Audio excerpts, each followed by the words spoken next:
Yo tenía una vecina que vivía por aquí, y esa vecina yo le predicaba el evangelio, y esa señora me dijo en los lumbrares de la muerte que ya ella tenía clara su religión, que ella era católica. ¿Y qué yo hice? Le dije al esposo mío, mira, no estoy en el cuarto, me voy para el otro cuartito. Ya tú sabes que voy a estar en guerra espiritual. Y en esa noche, si tú me puedes decir a mí que yo supe lo que yo oré, yo no supe lo que yo oré, porque yo me pasé la noche orando en intercesión, y era por el alma de esa persona, en lenguas angelicales. ¿Y qué pasó? El resultado de esa experiencia con el Espíritu Santo, que el Dios del cielo libertó esa vida, y al otro día me llamó y confesó a Jesucristo. Pero la intercesión no es cualquier cosa, la intercesión es ponerse en lugar del otro. Hay una clara diferencia. Una cosa es la oración que el Señor nos enseñó, la oración que tenemos que hacer a diario, y otra cosa es cuando el Señor nos llama y nos da las herramientas de la intercesión. Cuando entré a conocer lo que es la intercesión, en el año 1989, con el ministro del señor evangelista Gille Ávila, cuando yo vi a Gille Ávila interceder con lloro desgarrador, yo le dije, Señor, yo quiero ser una intercesora. ¿Por qué tú dudas lo que yo te prometí? Entonces, en ese nivel de búsqueda, voy a mostrar lo que no le he mostrado a otros. Amén.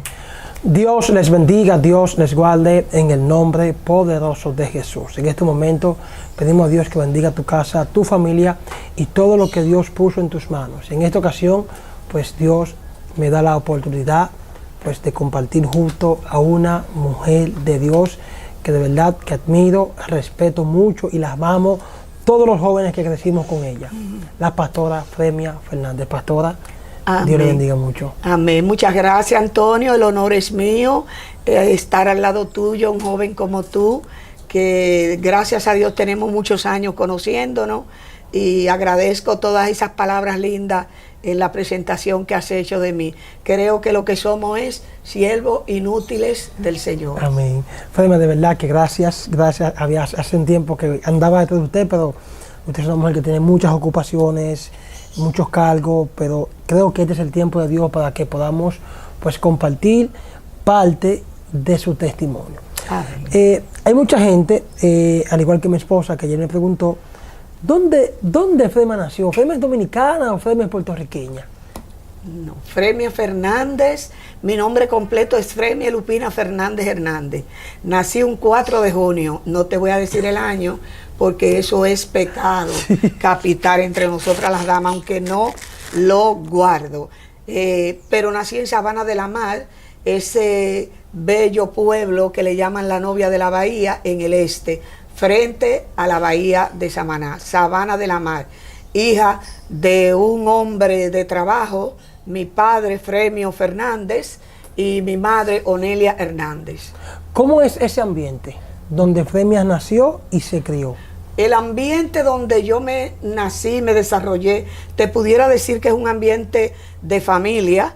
Nazco de ese hogar, no conocí otra familia, conocí a mi padre y a mi madre y a mis hermanos que formamos parte de esa familia, en ese ámbito familiar. Nunca conocí otro padrastro o otra madre que tuviera a mi papá, otra persona que tuviera a mi papá. Nací en ese seno de esa familia. Mi madre, mi padre y mis 3 hermanos. 2 hermanas más, otra que es pastora en Cleveland, Ohio, mi hermana Violeta, la más pequeña Zenobia y mi hermano único varón, Fremio Aníbal. ¿Fremia nace en un hogar cristiano? No, a diferencia de todo, lo que en mi casa habían eran valores, lo que habían eran principios, lo que había era prácticamente un hombre de trabajo, una mujer de trabajo, gente de principio, tenían su conocimiento en la religión que nosotros conocemos, la de los pueblos y la más común de la iglesia tradicional, y ellos formaban parte de vez en cuando e iban a esas iglesias al igual que yo. ¿Dónde entonces Fremia conoce al Señor? a raíz de un acontecimiento que nos llegó como familia, eso me llevó a los pies del Señor. Mi padre, que era prácticamente el ídolo mío, porque yo no tenía Dios. Yo tenía conocimiento de quién era Dios. De hecho, me burlaba de los evangélicos. Bailaba en el parquecito del pueblo, aleluya, cacuepuya, cuando hacían las campañas evangelísticas. Entonces yo me burlaba de los evangélicos. Y para mí el evangelio no era para gente que estudiara, para gente de mente clara, sino para los locos, literalmente hablando. Sin embargo, la falta de Dios en el corazón viene y me golpea con un duro golpe de la vida. Mi padre, que era un hombre bueno, trabajador, nos enseñó muchísimos valores, pero tenía un problema.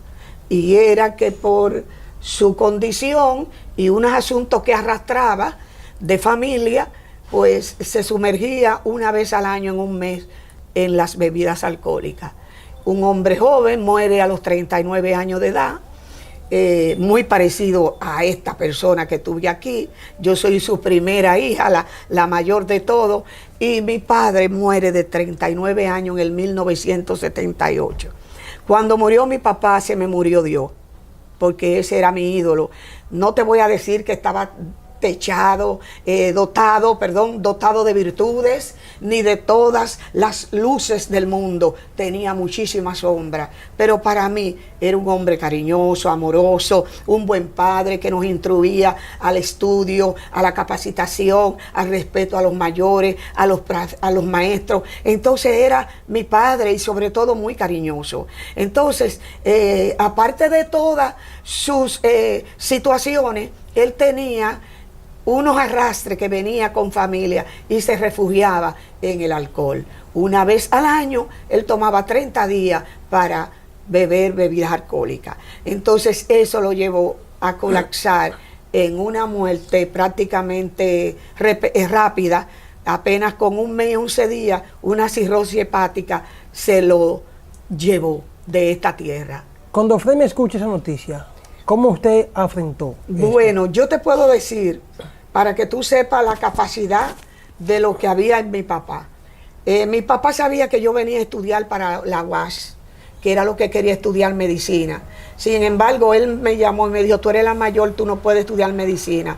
La UAS está demasiado difícil, están matando muchos jóvenes en esa época. Yo necesito que tú te vayas a la Universidad AP. Cuando mi papá me dice que me venga para la Universidad AP, me manda un año antes a la capital a hacer el 4º año de bachillerato. Yo estaba en la capital, ya yo había terminado mi 4º año y él bajó de Sabana de la Mar antes de esa muerte, como que me estuviera devolviendo, y bajó a mi graduación. De ahí subió a Sabana de la Mar y me encuentro, que yo estoy también allí, me encuentro con el escenario de que mi papá parte. Mi mamá sale con él para acá, para la capital, porque ya yo estaba en Sabana, en vacaciones de 4º año de bachillerato, el bachillerato, y estoy allá. Entonces nos encontramos con esa triste noticia. Eso trabajó demasiado fuerte en mí. Mis emociones se cayeron al piso. Todo mi mundo se acabó. Mi ser entró, de todos mis hermanos, la más afectada fui yo. Con decirte que yo quería tener a mi papá vivo, y no aceptaba eso del luto, que las etapas del luto, yo no sabía lo que era eso, ni superé nunca eso. Yo quise toda mi vida seguirlo teniendo como si estuviera vivo, pero no es así. Ahora entiendo que no es así. También en esa condición, cuando me entero de que mi papá muere, entonces empiezo con una rebeldía contra Dios, a acusar a Dios de la muerte de mi padre. Y los demonios tomaron posesión de mí, de mi mente, de mi corazón, de mis emociones. Entré con una situación difícil, ya como tenía un año aquí en la capital y estaba ahora en Sabana, estaba en una situación demasiado angustia y de médico. Entonces una prima mía que es ahí la que se entera de los traumas y las crisis y la mano de médico que estoy. De hecho, visitaba diferentes neurólogos para que me ayudaran por la situación que tenía. Y ella se enteró y me habló, porque yo caí en un estado depresivo crónico. Prácticamente por momentos perdía la razón. Usted dice que usted empezó a acusar a Dios y esto le abrió una puerta a los demonios. Le abrí las puertas a Satanás. El Señor lo reprenda. Y él, que la tenía abierta en mi casa, porque Dios no estaba allí. Acuérdate que por más bueno que sea una familia, cuando la familia no tiene a Cristo, una cosa es decir yo creo en Dios, pero hasta las gallinas dicen creo, y los demonios. Entonces no era la fe auténtica, no era la fe en el Hijo de Dios. ¿Cómo entonces Fremia supera estas depresiones crónicas que le atacaron?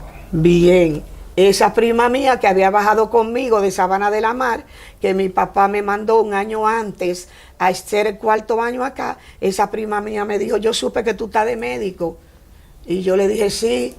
No puedo soportar esta situación. Mis hermanos en una etapa de adolescencia, mi mamá ya se había ido para Puerto Rico, estaba en una etapa bien difícil. Entonces ella me dijo, yo te tengo un médico que te lo voy a recomendar, ese médico te va a resolver tu problema y no te va a cobrar un centavo. Yo le dije, dime cómo se llama ese médico, y me dijo Jesús, y yo le dije, pues yo lo quiero conocer, porque él tiene que decirme a mí por qué esta situación pasó.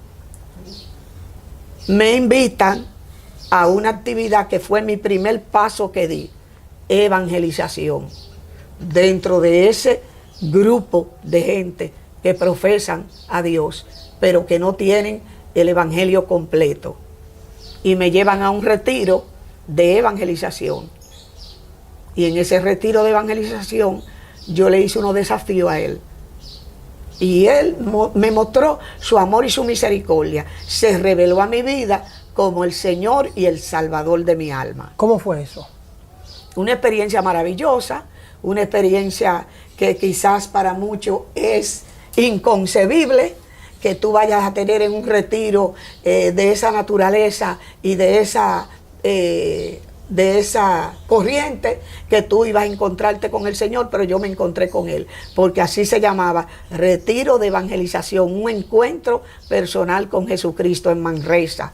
Tuve ese retiro. Pero la pregunta que le hago es, ¿de qué manera Dios se reveló? Bueno, Dios se reveló a mi vida porque ellos trabajan de una manera sistemática, el mensaje del evangelismo, el face to face, un mensaje sistematizado, el amor del Padre, el pecado y sus consecuencias, la salvación del Hijo por medio de Jesucristo. Y ahí entonces en cada etapa te van confrontando. ¿Por qué tú no puedes sentir el amor del Padre? Por el pecado. El Padre te ama. ¿Cómo? Sí, cuando me citaron a Jeremías, que me dice Jeremías que con amor eterno, de que antes de que yo naciera, te escogía, te señalé, y antes de que tú nacieras, ya yo te había seleccionado. Óyeme, eso impactó, que tú me amas. Yo no siento tu amor, y empecé yo con una confrontación con el Señor. Y el Señor hablar a mi vida y a liberarme literalmente. Desde ese momento, ¿qué cambió en su vida? Cambió en mi vida que conocí a Jesucristo, el Hijo de Dios, como el Señor y el Salvador de mi vida. El Señor y el Salvador de mi vida. De ahí paso a otra etapa. ¿Cuál? La etapa más maravillosa, la etapa del Evangelio completo. ¿Cuál es esa etapa, pastora?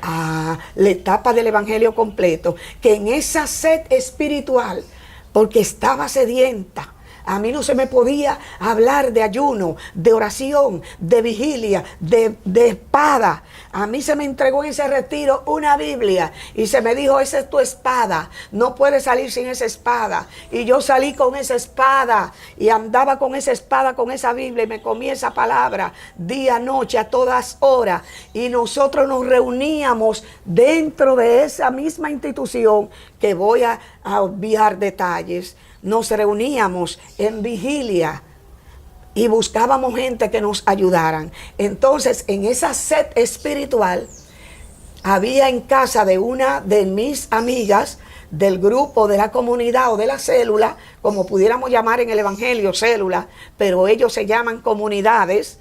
Y entonces esa amiga tenía en su casa una pentecostal auténtica, de la cabeza a los pies, que ese es mi gran orgullo. Yo me siento pentecostal de la cabeza a los pies. Cuando yo di ese paso, yo dije, yo soy evangélica, cristiana, evangélica, pentecostal, de la cabeza a los pies.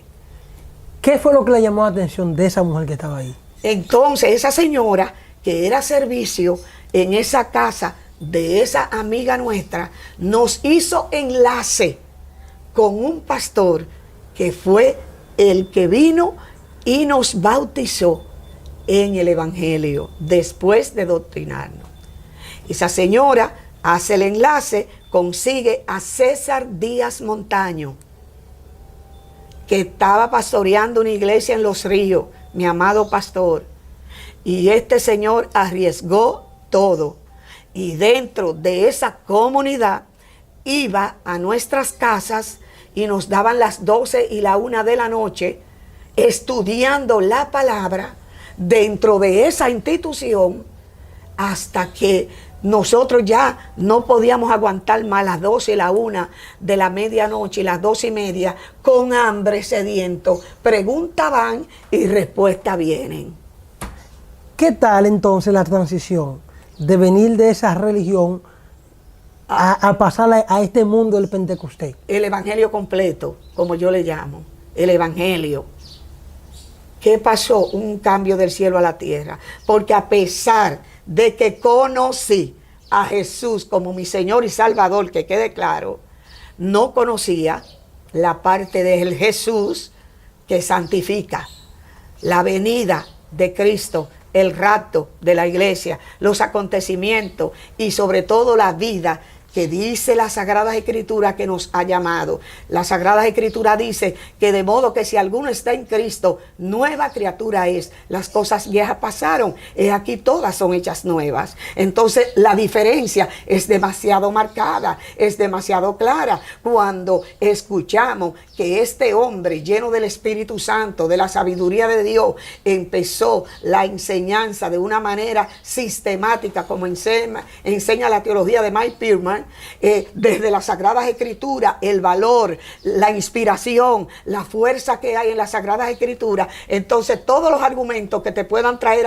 de atrás, eso caen por tierra en cuanto a las Sagradas Escrituras. Por eso el que está fundamentado sobre la Biblia no lo mueve nada, porque su fundamento está sobre la roca, sobre el fundamento de las Sagradas Escrituras. Entonces eso marcó la diferencia, que cada pregunta que hacíamos tenía respuesta bíblica, no basado en argumentos, no basado en tradiciones, no basado en experiencia, ni en encíclatas papales, sino en las Sagradas Escrituras. Ustedes estaban como los discípulos que Pablo encontró en Éfeso. Exactamente. Que habían conocido el Evangelio, pero la parte de Juan. Sí. Entonces, cuando Pablo le pregunta a ¿habéis ustedes oído del Espíritu Santo, ni siquiera hemos escuchado. Cuando a nosotros empezaron a hablarnos, óyeme, de la santidad, del temor de Dios, de la venida de Cristo, del arrebatamiento, de todos esos temas, del bautismo en agua, que no había base bíblica para bautizar a los niños. No, a nosotros se nos doctrinó. Y sencillamente, cuando nosotros se nos doctrina, nosotros entonces estamos claros de lo que se nos dice. Y vamos donde el líder que nos lideraba, ahí en la Santísima Trinidad de la Abraham Lincoln, cerca de la 27 con Abraham Lincoln. Entonces fuimos y le dijimos, como le decíamos, amado pastor, nosotros tenemos situaciones que no entendemos. Creemos que los niños no deben de ser bautizados, creemos tal cosa, tipo lo que se clavó allá. Nosotros creemos esto y esto y esto y esto, entendemos por la Sagrada Escritura que esto es así. Entonces, él nos dijo lo que nosotros lo sabíamos, pero que no queríamos aceptar, que no toda la verdad estaba en la Biblia. Cuando nos dijo así, entonces ya nosotros con un fundamento, que lo primero que se nos hizo saber a nosotros, que toda la Escritura es inspirada por Dios y que no hay otro fundamento sino ese. Entonces lamentablemente nosotros dijimos, aquí no hay nada que buscar. Sigan predicando, sigan acá en su retiro y sigan enseñando. No, pero es que nosotros, cuando nos dijo así, no tuvimos otra opción que retirarnos. Fuimos bautizadas en las aguas. A los 3 meses yo fui bautizada en las aguas, después de recibir la doctrina por mi pastor César Díaz Montaño, junto a mi hermana Violeta y otros hermanos más, que éramos parte de ese grupo que él estaba preparando. Él preparó diferentes grupos, iban a las aguas y luego nos prepararon a nosotros. Y nosotros fuimos bautizadas en las aguas. Desde ese entonces entré al Evangelio completo. Cuando Frema recibe el bautismo del Espíritu Santo, Ajá. ¿Qué tal esa experiencia? Bueno, para mí ha sido tanto el bautismo de las aguas, pero el bautismo del Espíritu Santo ha sido una experiencia tremenda, porque yo desafié a Dios. Yo le dije, si es verdad que tú existes, si es verdad que esto es real, yo necesito que tú me estremezcas y me bautices con el Espíritu Santo, porque yo necesito una vida transformada totalmente. Y el Señor lo hizo. Me dio una transformación y una experiencia que la recuerdo como ahora. ¿Cuál fue? Esa experiencia de que algo fuerte, sobrenatural, venía sobre mí. Yo sentí una carga que yo no te puedo decir la cantidad de presión que tenía esa carga, pero esa carga me tiró de cara al piso y me hizo saber que Él era Dios y que Él era el Espíritu Santo.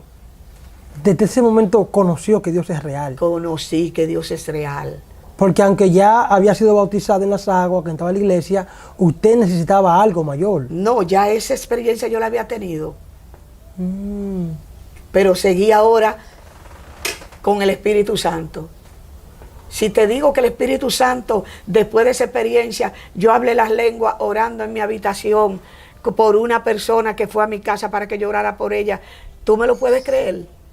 Las lenguas las hablé de esa manera, de manera que el Espíritu Santo se puede manifestar de diferentes maneras en cada una de nuestras vidas. Todo depende de cómo tú le digas al Espíritu Santo y cómo nosotros no podemos desafiar a Dios. Y Dios sabía que tenía que a mí darme mi buen jamaquión para que yo entendiera quién es Dios. ¿Cómo ha sido la relación de Fremia con el Espíritu Santo y si el Espíritu Santo en algún momento le ha dado experiencia? Bueno, mi hijo, el Espíritu Santo para mí es mi guía. El Espíritu Santo es mi consuelo. El Espíritu Santo me guía, me dirige. Yo no hago nada. Todo lo que tú ves y las cosas que yo he hecho y las experiencias que he tenido son revelaciones del Espíritu Santo. El Espíritu Santo, esa juventud que tú ves, que yo trabajo por 30 años, el Espíritu Santo me dijo, quiero que me recoja a toda la juventud de Alfa y Omega en los días finales de año, para que me lo lleve a un lugar para llenarlo con mi presencia, para que sean guardados en esos días difíciles de fin de año. El Espíritu Santo a mí me guía, el Espíritu Santo me da experiencia, el Espíritu Santo me ha dado experiencia maravillosa. Yo he tenido experiencia en guerra espiritual poderosa. El Espíritu Santo para mí es la vida de la iglesia, es la vida del creyente. Sin el Espíritu Santo no podemos decir que estamos siendo guiados. ¿Cuáles experiencias has tenido con el Espíritu Santo? Muchísimas experiencias. Yo he tenido experiencias como tú, Bueno, lo que pasa es que uno no anda hablando Sí. de las experiencias que uno tiene, pero yo he tenido experiencia con el Espíritu Santo, poderosísima, porque estaba ahí en esa mesa orando, llorándole a Dios por esa joven que tú tienes en tu canal, de las últimas experiencias, Sí, te sí. voy a decir, llorándole a Dios ahí en ese mueble, en esa madrugada, diciéndole a Dios y a ese Espíritu Santo que está con nosotros siempre. Tú dices en tu palabra, porque eso es lo que hay que recordarle a Dios, que Él lo sabe. Tú dices en tu palabra que la mies es mucha y los obreros son pocos. Si tú crees que esta joven terminó y que ya yo tú no necesitas obreros que me ayuden a mí con esta labor que hago, pues gloria a Dios, tú te la llevas. Y el Espíritu Santo me oyó y me dijo, no, todavía ella se necesita. Por eso cuando el Espíritu Santo me trajo la necesidad de los obreros, y yo le dije al Señor, si tú crees que ya tú no la necesitas, que hay demasiado obrero, pues yo entenderé que te la llevaste por eso. Pero si tú sabes que todavía esta sierva que está aquí necesita a esa muchacha, que es una de mis ayudas, pues entonces entenderé que tú sabes que ella es necesaria. ¿Y qué me hizo saber el Señor? El Espíritu Santo, que era necesaria, que todavía faltan obreros. Esa es una de las experiencias. Otra experiencia que tuve con el Espíritu Santo es que audiblemente me ha hablado. Audiblemente Dios me ha hablado a través del Espíritu Santo, porque el que está ahora en la tierra con la iglesia es el Espíritu Santo. El Padre está donde nosotros sabemos y el Hijo por igual, pero ¿dónde está el Espíritu Santo? Aquí, en la tierra. Por eso para algunas personas es imposible que el Espíritu Santo lo guíe, que el Espíritu Santo lo dirija, que el Espíritu Santo le hable. Pero el Espíritu Santo es el que guía a la iglesia y es el que guía a los creyentes. Cantidades de experiencias a través de sueños, a través de revelación, a través de experiencias, orando, hablando con el Espíritu Santo. Yo te voy a contar otra experiencia que tiene que ver con guerra espiritual y con intercesión. Yo tenía una vecina que vivía por aquí, y esa vecina yo le predicaba el evangelio. Con ella fue que levanté la célula en este lugar, antes de tener la iglesia, y esa señora me dijo en los lumbrares de la muerte que ya ella tenía clara su religión, que ella era católica. Y sencillamente, cuando esa señora me dijo así, yo sabiendo que estaba a punto de morir, que yo entré como cristiana y como cristiano. Si tú amas a una persona y sabes que te dé esa respuesta, y tú conoces lo que hay allá y sabes lo que hay aquí, tú lo que tienes que entrar en guerra espiritual, en oración, en intercesión. Porque ahora hay mucha pantalla, ahora hay muchas cosas, pero hay que saber lo que es guerra espiritual y lo que es oración. ¿Y qué yo hice? Le dije al esposo mío, mira, no estoy en el cuarto, me voy para el otro cuartito. Ya tú sabes que voy a estar en guerra espiritual. Y en esa noche, si tú me puedes decir a mí que yo supe lo que yo oré, yo no supe lo que yo oré, porque yo me pasé la noche orando en intercesión y era por el alma de esa persona, en lenguas angelicales, orando, y yo sabía que era desatando y llorando y clamando y llorando y clamando. ¿Y qué pasó? El resultado de esa experiencia con el Espíritu Santo, que el Dios del cielo libertó esa vida. Y al otro día me llamó y confesó a Jesucristo como su Señor y Salvador. Un día como hoy, martes.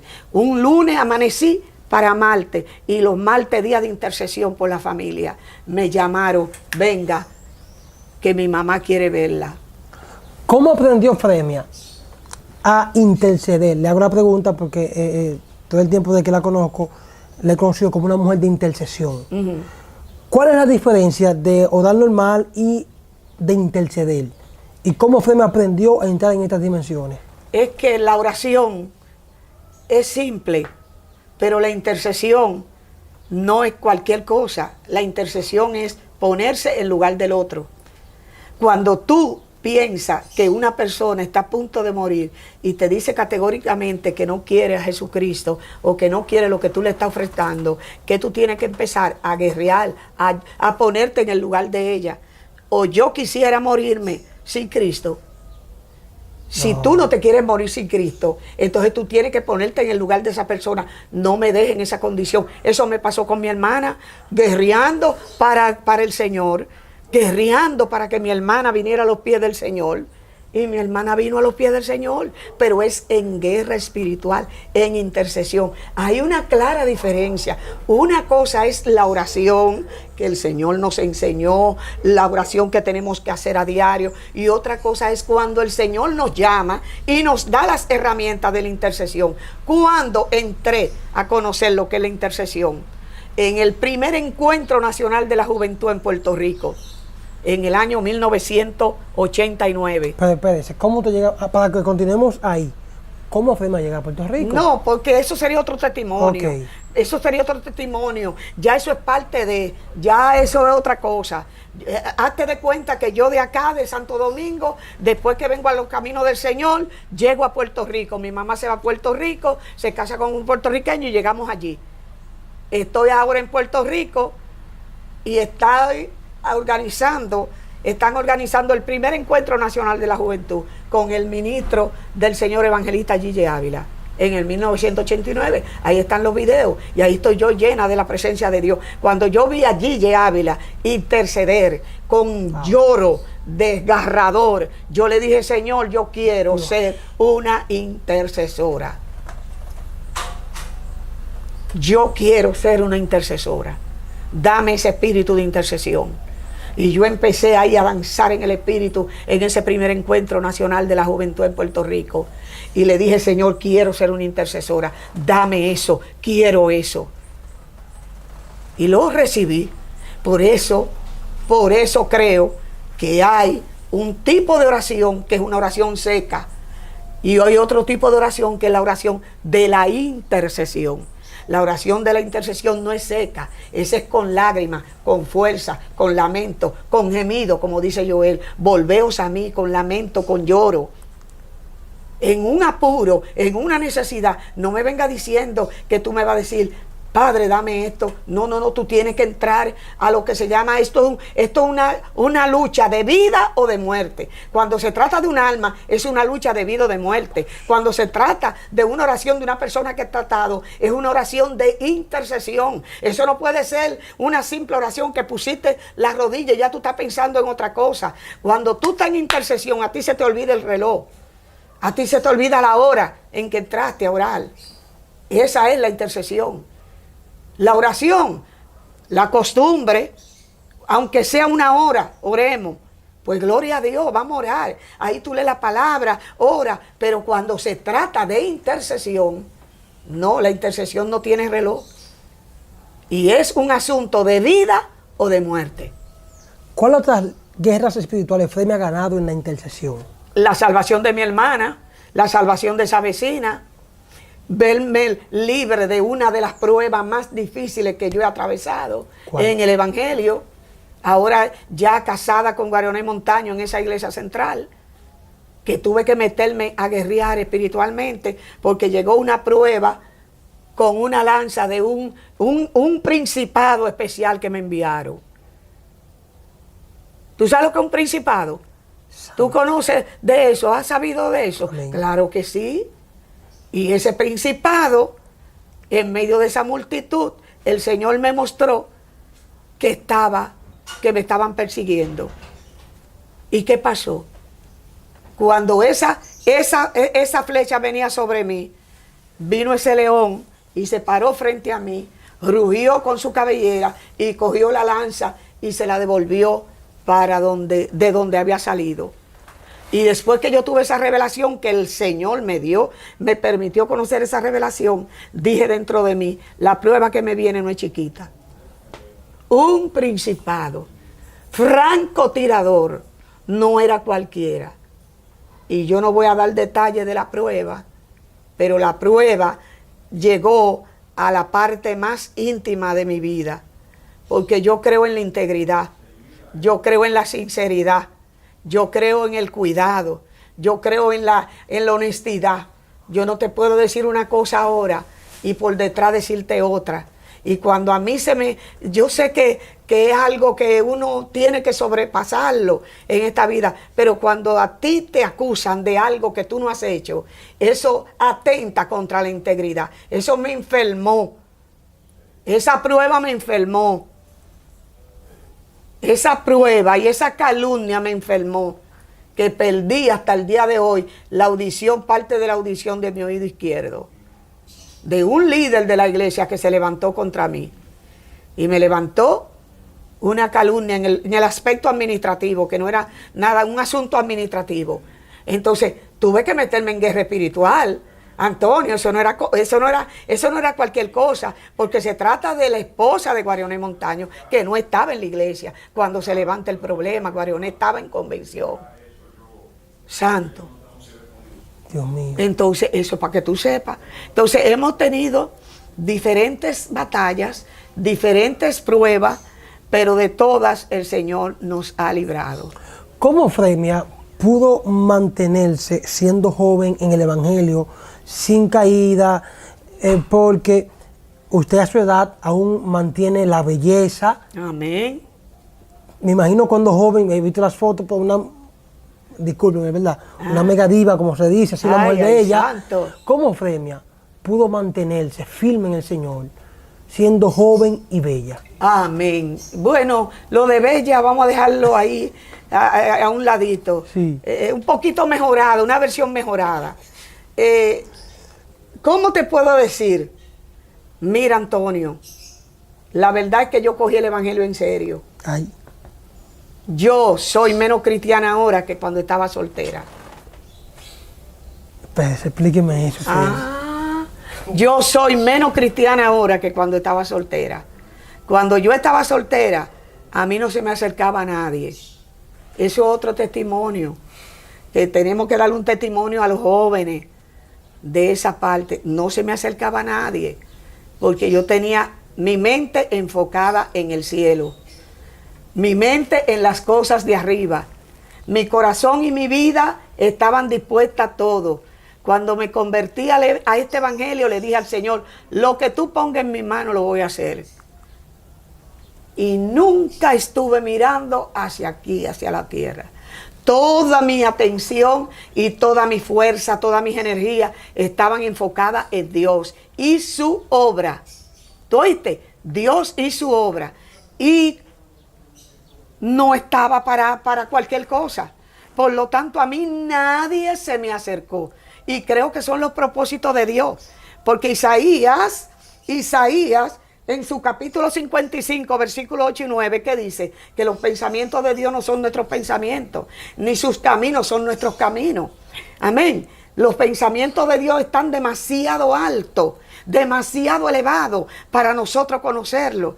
Entonces, a mí, honestamente, nunca nadie se me acercó, porque yo no era una puerta que estaba abierta.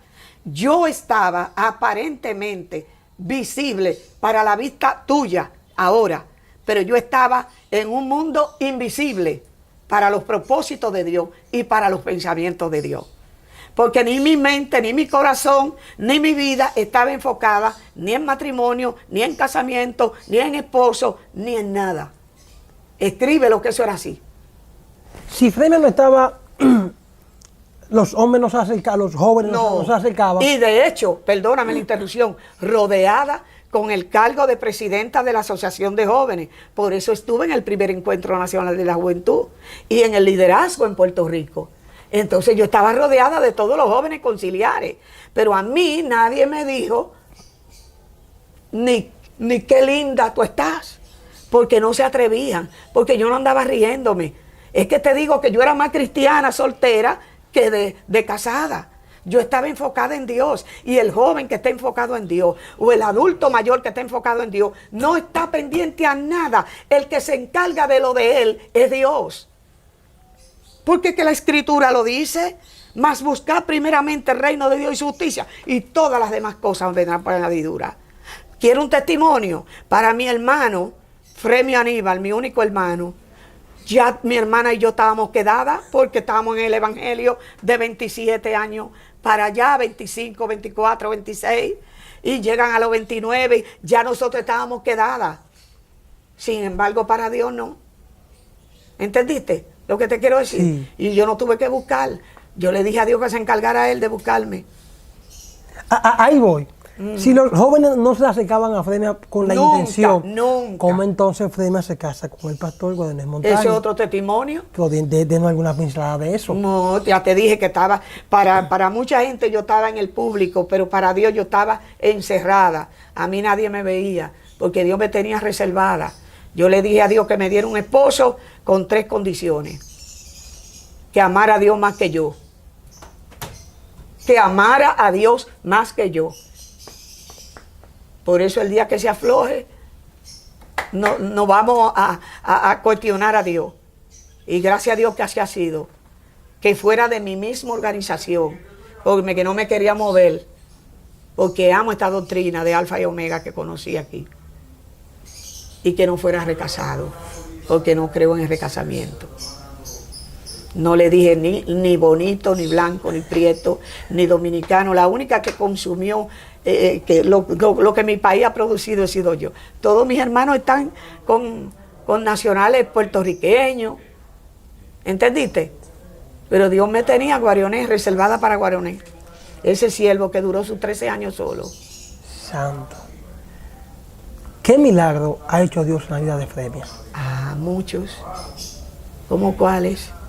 No sé, que usted... Milagro en mi vida personal. Estuve hospitalizada. Exacto. 7 días, evacuando la sangre con una colitis crónica.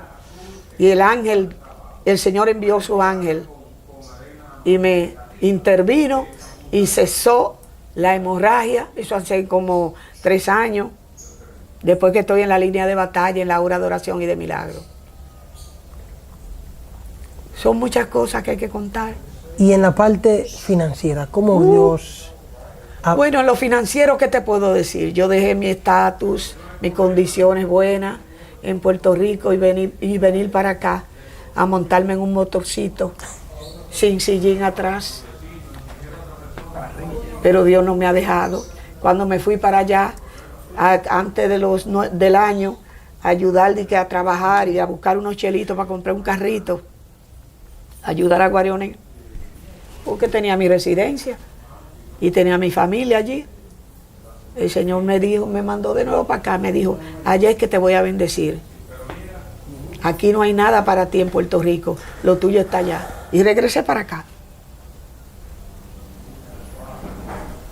Hay mucha gente que tienen ese pensar, que creen que la tierra es que lo va a bendecir y se mueven de lugar buscando bendición. De hecho, Dios le dice a Isaac, no vayas a Egipto, habita en la tierra que yo te diré, porque entonces te bendeciré. O sea, la bendición de nosotros no depende de las circunstancias que nos rodean. Así es. Depende del Dios que nos llamó. Así es. Mucha gente me lloraron a mí en el 91 cuando regresé para acá, porque el país estaba bien mal. Sin embargo, Dios me dijo, yo te voy a bendecir. Cuando yo le pregunté a él por el tema de esta declaración de Guarioné, el Señor lo que me dijo, tú buscaste mi reino, esa añadidura te la envío yo, recíbela. Más nada. Más nada, me dijo Dios. Esa añadidura te la mandé yo, recíbela. ¿Cuántos años han pasado desde 34. El 27 de julio. Santo. Todo color de rosa, no. Altas y bajas. Luces y sombras. Como todos los matrimonios. ¿Qué consejo le da Fremia a esos matrimonios jóvenes que nos están viendo en estos momentos? Que sigan luchando, que no se desesperen, que no quieran tener lo que tiene un matrimonio de 30 años, ni de 20, ni de 15. Espere con paciencia, apoyándose mutuamente, trabajando unidos, enfocado en Dios, unido, y ahí está la victoria. No hay otro camino. Caminar juntos, enfocados en Dios. No alando tú por un lado y yo por otro. No, en el matrimonio de Dios hay una sola línea. Lo tuyo es mío y lo mío es tuyo. Nosotros trabajamos unidos. Aquí lo que nosotros como matrimonio de 34 años tenemos, no podemos decir ni que es mío solo, ni que es de Guariones, eso es de nosotros, el esfuerzo de ambos.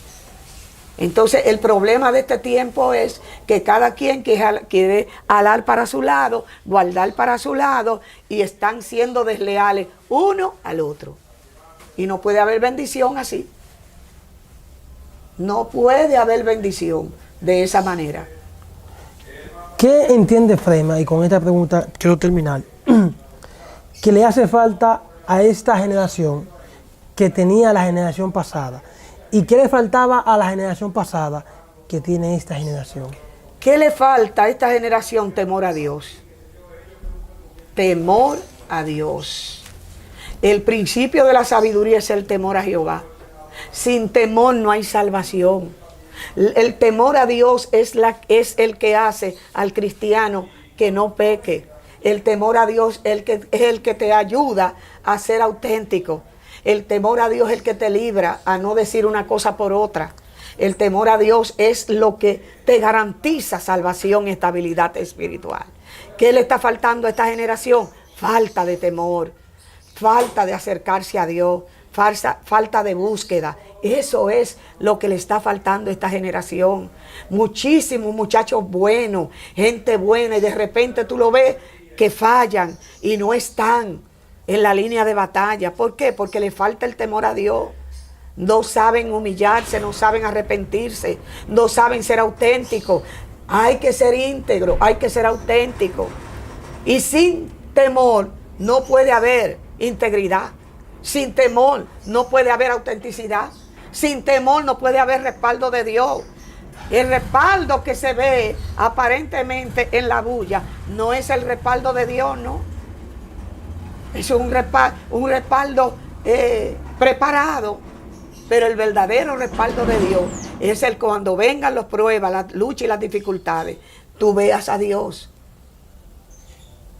Entonces eso le falta a esta generación. Temor a Dios.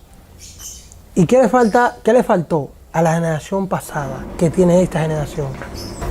Yo no sé, porque la generación pasada no tenía los avances que hoy tenemos. No tenía la tecnología que hoy tenemos.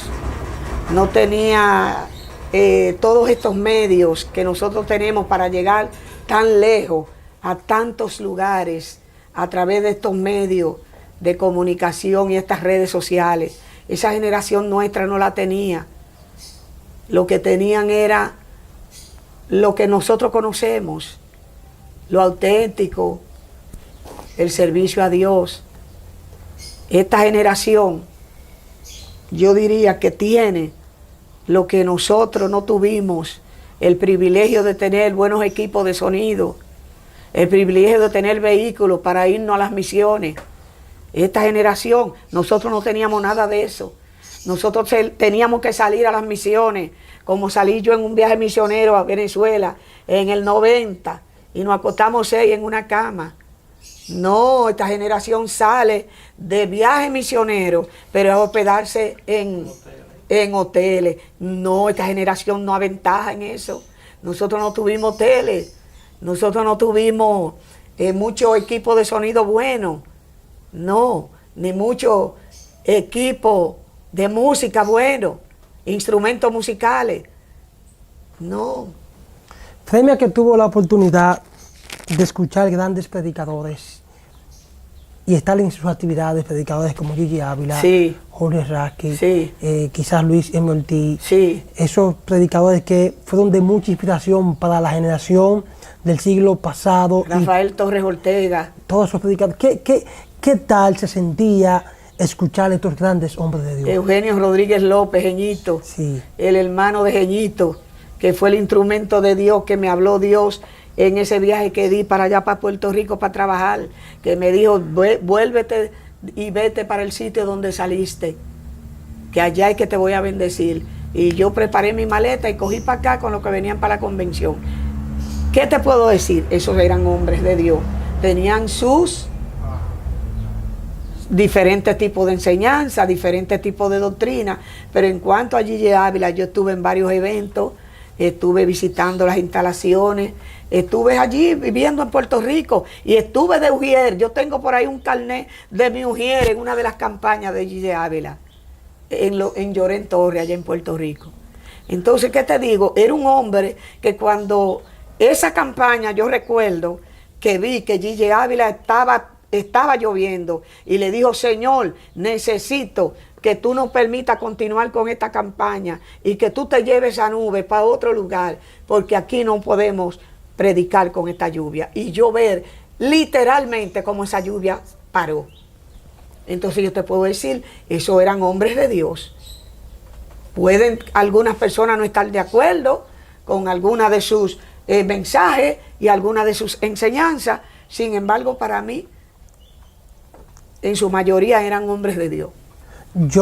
Hay un pastor que hace unos años visitó la casa donde vivía el legendario Gille Ávila. Sí. Y él me dijo que él pasó frente a la casa y él dijo que la presencia de Dios lo cubrió, porque en ese lugar era donde Dios descendía a hablar con ese hombre de Dios. Sí. Quiere que te diga la verdad, en un plano íntimo. Tú oyes el título de apóstol, de apóstol, de apóstol. Yo respeto a todo el que se etiqueta como apóstol y respeto a todo el que se etiqueta como profeta, porque todo el que predica el evangelio es un profeta, está profetizando.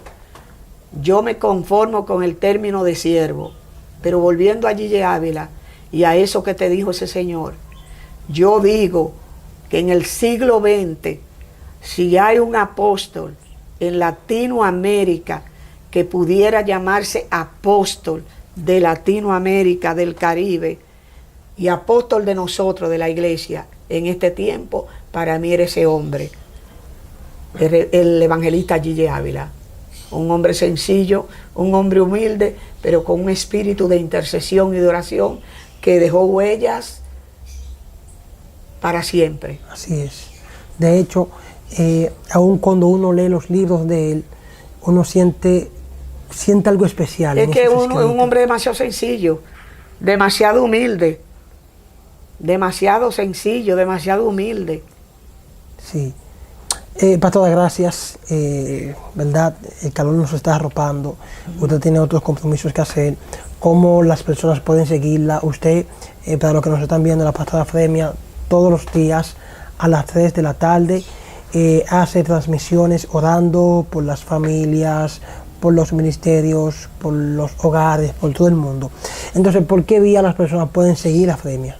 Claro, así como tú estás diciendo, en medio de la pandemia, hace 5 años, estamos en la línea de batalla con el programa La Hora de Oración y de Milagro, todos los días de lunes a viernes a las 3 de la tarde, Facebook Live. 5 años y vamos en camino al 6º aniversario de La Hora de Oración y de Milagro. No ha sido fácil, pero ahí estamos peleando la buena batalla. Y también en un canal de YouTube que no le damos seguimiento, ni tenemos contenido, ni el esfuerzo que está haciendo y la dedicación de Antonio, que lo felicitamos por eso.